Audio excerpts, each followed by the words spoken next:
Verse of the day.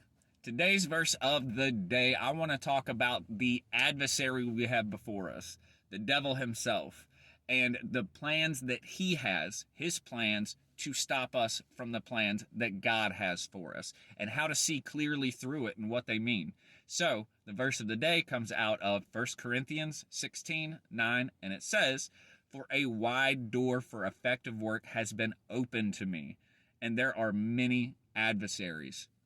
Now, on a spiritual plane, there are many adversaries. The devil himself and his minions are working to stop the plans and the purposes that God has for our lives, to make us believe that these doors are truly shutting. And it may seem as though these doors are shutting, and it may seem as though there are stumbling blocks after stumbling blocks, and you may be suffering.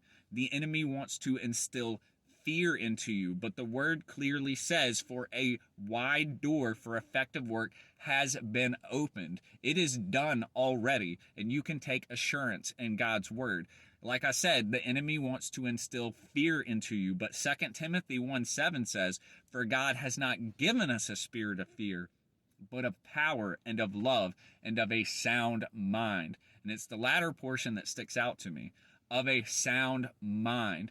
I try to think through, why would the enemy put so many stumbling blocks, especially when it seems out of the way, overwhelming, all of a sudden doors seem to be shutting? Well, it might just be, and I would wager that it's because there is a greater work on the other side of that door. If we are going through a greater suffering, I imagine that there is a greater work on the other side of that door. We are Christians. We are to be Christ-like and to have a mind of Christ. 1 Peter 4:1 tells us, "Therefore, since Christ suffered in his body, arm yourself also with the same attitude, because whoever suffers in the body is done with sin."